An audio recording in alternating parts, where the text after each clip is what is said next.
जब शब्द नहीं बोलते तो रंग बोलते हैं। आपको बता दें, ये रंग तब बोलते हैं जब कलाकार उन रंगों को एक आकार देता है।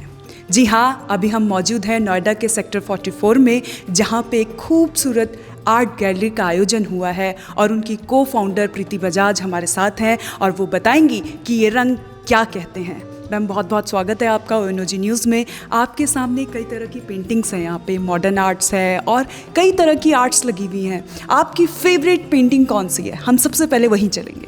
Thank you. मेरी फेवरेट पेंटिंग्स वही होती हैं जहाँ पे पर्यावरण और ह्यूमन बींग्स का अच्छा इंटरेक्शन दिखाते हैं। बिकॉज आज के दिन में जब हम आर्ट कर रहे होते हैं तब भी हमारे आर्टिस्ट के ऊपर जो सबसे most important thing that he has in his mind is environment. वातावरण, एनवायरनमेंट, पर्यावरण हमारे लिए बहुत ज़रूरी है। क्यों कि हम आज पानी पी रहे हैं, खाना खा रहे हैं, हवा ले रहे हैं, वो सब हमें अपने पर्यावरण से मिल रहा है। अब जैसे हम इस पेंटिंग को देखें तो आप देखेंगी एक ह्यूमन फिगर है और इधर बिल्कुल ब्लैक है, कोई ह्यूमन फिगर नहीं है। तो अब ये human figure is for this कि इस ह्यूमन फिगर को पानी चाहिए, हवा चाहिए, लेकिन हवा भी बहुत पॉइजनस हो चुकी है। आप ये देख सकती हैं कि ये ब्लैक क्लाउड्स है। अब यहाँ पे हम देखें कि इसी ह्यूमन का पॉल्यूशन या बाकी और बैड एनवायरनमेंट या अफेक्टेड एनवायरनमेंट से क्या हाल हो गया। He has become totally black. There is no human presence here. So half human and half he is already dead. So you can see that over here this human is thinking, ये सोच रहा है कि काश हमारी धरती पे butterflies, flower और चिड़िया ये सब रहें, लेकिन ये शून्य में है, ऐसा है नहीं। मैम, आपकी ये जो पूरी पेंटिंग है ये दिल्ली के पॉल्यूशन से बिल्कुल कनेक्ट करती है। दिल्ली एनसीआर में जो पॉल्यूशन बहुत ज़्यादा है, तो अवेयरनेस के लिए भी ये बहुत बड़ी एक पेंटिंग है जो कि बहुत कुछ कहती है। और लोगों को इस चीज़ को समझना होगा कि अगर आपका इन्वायरमेंट सेफ़ नहीं है तो आप भी सेफ़ नहीं है। तो एक और पेंटिंग मैं सामने देख रही हूँ जिसमें एक फ़िश मुझे दिखाई दे रही है और एक इंसान है जिसका आधा फेस दिख रहा है। कुछ मतलब आप समझाएंगे इसमें कि ये this is the relationship between animals and humans. आपको इंसान को और जानवरों के बीच का जो रिलेशनशिप है, हम ये वो देख रहे हैं। इसको समझिए कि मैन ईट्स फिश, इंसान मछली को खाता है और बड़ी मछली इंसान को खाती है। तो अब क्या हुआ कि फ़िश तो नॉन थिंकिंग है, तो आप देख रही हैं ये नॉन थिंकिंग है, लेकिन ये जो अल्फ़ाबेट है that shows that human being is thinking. तो इसका मतलब है कि क्यों हम खाएं और क्यों हम खिलाएं, सिंपल। अब यहाँ पे देखिए कि ये सब जो है ये क्या है, ये गाड़ी है और ये इतना जो काला काला है, ये सारा हम ये कि हमारी गाड़ियों से हम सिर्फ धुआं निकालते हैं। ये it adds to the pollution which is surrounding the animals and the human beings. So we have to understand कि हम लोग के पास आज जो सबसे बड़ा जो प्रॉब्लम है वो कि हम अपनी धरती को सेफ, सुरक्षित रखें। जी मैम, आपके यहाँ पे कई तरह की पेंटिंग्स मैं देख रही थी। पूरी गैलरी जो है पेंटिंग से भरी हुई है। हर जगह एनवायरनमेंट को लेकर, कहीं कल्चर को लेकर, कहीं बच्चों से प्रेरित कई तरह की पेंटिंग्स है। इस गैलरी में आपकी सबसे फेवरेट पेंटिंग कौन सी है? हमारी सबसे फेवरेट पेंटिंग ये वाली है, इसलिए कि इसका जो आपने देखा है सेरेनिटी, जिसको कहते हैं शांति, आप इसको देखेंगी तो आपको लगेगा कि इतना आइडियल सिचुएशन अगर जीवन में रहे तो जीवन कितना सुखमय हो जाए, जीवन कितना प्रफुल्लित रहेगा।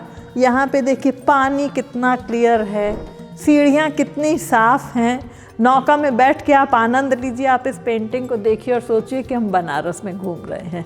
आकाश कितना साफ है। Ma'am, I think this is the best. ये पूरे आप नदी इतना क्लीन दिखा रहे हैं, लेकिन आप इस नदी को देखकर मुझे यमुना जी की याद आती है जो दिल्ली में अभी है, और उसके हालात आप समझ सकते हैं कि कैसे हैं। तो उसके लिए कोई शब्द बताइए कि हम उनको कैसे क्लीन कर सकते हैं। ये पूरा टाइम कैसे आएगा? ये टाइम तो तभी आएगा जब हम सब कोई सोचें कि धरती हमारी है। It's a personal thing. नदियाँ हमारी हैं, पर्सनल थिंग। आसमान हमारा है, पर्सनल थिंग। जब हम ये सोचेंगे कि जैसे हम अपने घरों की सफाई बहुत ही शिद्दत से करते हैं कि भाई एक जरा सा भी एक तिनका भी न रह जाए, जब तक हम ये नहीं सोचेंगे कि हमारे आसपास भी हम उतनी ही सफाई रखें, हवा की भी सफाई रखें। आप एक एक घर में जहाँ पे 4 लोग हैं वहाँ 6 गाड़ियाँ आप देखती हैं। तो अगर हम कार पूलिंग, ट्रैवलिंग इन बस, ये सब यूज़ करें तो I think we will live in a better place, better earth. मुझे लगता है कि आपकी इन बातों में सब लोगों को अमल करना चाहिए, आम लोगों को सबसे ज़्यादा, क्योंकि अगर हम अपने घर से ही शुरुआत करते हैं तो बहुत ज़्यादा इफेक्ट पड़ता है। मैं अपने सामने एक पेंटिंग देख रही हूँ जिसमें एक एलिफेंट है, एलिफेंट के ऊपर एक ट्री है और बर्ड्स हैं, बाकी मुझे सिर्फ एक कलर्स दिख रहे हैं। लेकिन एक जो कलाकार होता है वो कई तरह से उसकी जो भावनाएँ होती है दिल के कोने में छुपी रहती है ना, वो कलर्स से दिखती हैं। तो ये क्या कुछ है, आप थोड़ा एक्सप्लेन करेंगे? The artist has used green colour. ये ग्रीन कलर डिनोट करता है कि अगेन हरियाली, ये पूरी हरियाली है। और ये ट्रायंगल का अर्थ आप समझ रही हैं कि हरियाली श्रिंक कर रही है, ये श्रिंक कर रही है। और हरियाली श्रिंक करने का, अब आप ये देखिए यहाँ पे ग्रे ज़्यादा है, तो क्यों श्रिंक कर रही है? बिकॉज अगेन डिफॉरेस्टेशन हो रखा है। तो डिफॉरेस्टेशन के कारण हमारे पास जानवर भी कम हो रहे हैं और पेड़ भी कम हो रहे हैं। तो हमें ये समझना है कि हरियाली बढ़ाने के लिए, जानवरों की संख्या बढ़ाने के लिए, पेड़ों को बढ़ाने के लिए हमें अपने धरती को, अपनी हवा को सुरक्षित रखना है, क्लीन रखना है। So this artist is also explaining the same thing with just 1 picture and 1 painting. Nice ma'am, ये पूरी पेंटिंग ये मैसेज दे रही है कि डिफॉरेस्टेशन जो हो रहा है उसकी वजह से जो एनिमल्स हैं वो बाहर निकल रहे हैं, रिहायशी इलाकों में जा रहे हैं, लोगों के बीच में जा रहे हैं, उससे लोगों को उलझने भी हो रही हैं। कई तरह के केसेस आते हैं कि बंदर ने काट लिया, रेबिस हो गया, और डॉग ने बाइट कर दी तो रेबिस हो गया। रेबिस एक ऐसी बीमारी है मैम जिससे इंसान की मौत हो जाती है। तो ये डिफॉरेस्टेशन एक सबसे बड़ा रीज़न आप मानती हैं? भाई हम अगर इन्वेड कर रहे हैं जानवरों के फॉरेस्ट को, हम उनको ख़त्म कर रहे हैं, हम वहाँ जा कर के घर बना रहे हैं, गेस्ट हाउस बना रहे हैं, होटल्स बना रहे हैं, तो डेफिनेटली वो कहाँ जाएंगे? भाई धरती, मान लीजिए आपके पास 1 किलोमीटर जगह है और उस पूरे 1 किलोमीटर पे आपने अपना ही घर बना दिया, तो जो लोग पहले रह रहे थे उस 1 किलोमीटर में वो कहाँ जाएंगे? वो आएंगे तो इधर ही आपके पास रहने। तो it's as simple as that. Ma'am मैं इस पूरी आर्ट लाइफ गैलरी में ये देख रही थी, जहाँ एक तरफ हम अपने पर्यावरण को बचाने की बात कर रहे हैं तो वहीं हमें अपनी संस्कृति भी दिख रही है। मैं देख रही हूँ कि सामने मेरी मधुबनी पेंटिंग है जो बिहार की संस्कृति को दर्शाती है। बिहार जो कि एक इतिहास से जुड़ा हुआ राज्य है पूरा, जहाँ पे विभिन्न तरह की संस्कृति भी देखने को मिलती है। थोड़ा आप ये मधुबनी पेंटिंग के बारे में बताइए ना, कि ये मधुबनी पेंटिंग में मुझे शायद कृष्ण जी का कुछ पूरा वो दिख रहा है। हाँ, ये कृष्ण जी यहाँ पे मटकी फोड़ रहे हैं और यहाँ पे गोपिकाएं हैं सारी, जो कि उनके संग मिल बांट करके, ग्वाल बाल गोपिकाएं जो उनके संग मिल करके फिर वो दही का भोजन करेंगे, आनंद लेंगे। तो मधुबनी पेंटिंग, लेकिन एक बात मैं बतला दूं, मधुबनी पेंटिंग ये लोग एक्रिलिक कलर्स नहीं यूज़ करते हैं, ये सारे नेचुरल कलर्स हैं। सॉरी। तो इन कलर्स को आपको बाज़ार में नहीं मिलता है, ये घरों में बनाते हैं। ये सारे कलर्स, जैसे ये नीला है तो ये नील जो हम यूज़ करते हैं कपड़ों में, उस टाइप का नील है। पीला जो है, ये जो हल्दी अपने यूज़ करते हैं उसमें से ये लोग निकालते हैं। मतलब ये लोग का अपना तरीका होता है ऑर्गेनिक कलर्स ले करके फिर उससे बनाने का।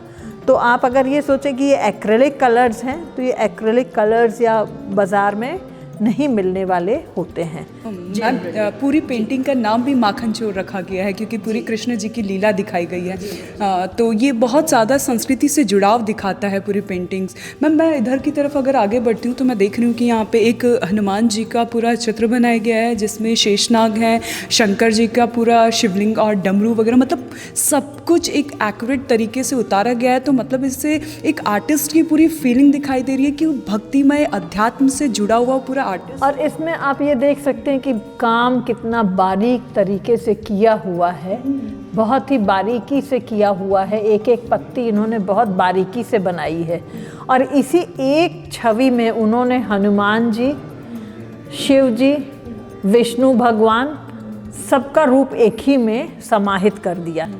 जिस तरह से मैम ये पूरी मैं आर्ट गैलरी देख रही हूँ, बहुत ही खूबसूरती से दर्शाई गई है। जहाँ एक तरफ आपने इन्वायरमेंट की बात करी है तो वहीं आपने संस्कृति से जुड़ाव की भी बात करी है, जो कि भारत में विभिन्नताओं एकताओं का देश बताया जाता है। वही देखिए किस तरह से ये पूरी आर्ट गैलरी में एक एक पेंटिंग बता रही है कि आप अपना इन्वायरमेंट सेफ रखेंगे तो आप भी सेफ हैं, संस्कृति से जुड़ाव रखेंगे तो हर वक्त जीवन में उन्नति पाते रहेंगे। तो मैम आप जिस तरह से एक कला को प्लेटफॉर्म दे रही हैं, बहुत ही अप्रिसिएशन वाला आप काम कर रही हैं, क्योंकि एक जो कला को आपने दर्शाया है कि किस तरह से अलग अलग तरीके से हमारे देश में लोग रह रहे हैं और अलग अलग संस्कृतियां हैं यहाँ पे, जो एक एक पेंटिंग बताती है। मैम बहुत बहुत धन्यवाद आपका हमारे साथ जुड़ने के लिए। आप बने रहें हमारे साथ और देखते रहें ONOG न्यूज़।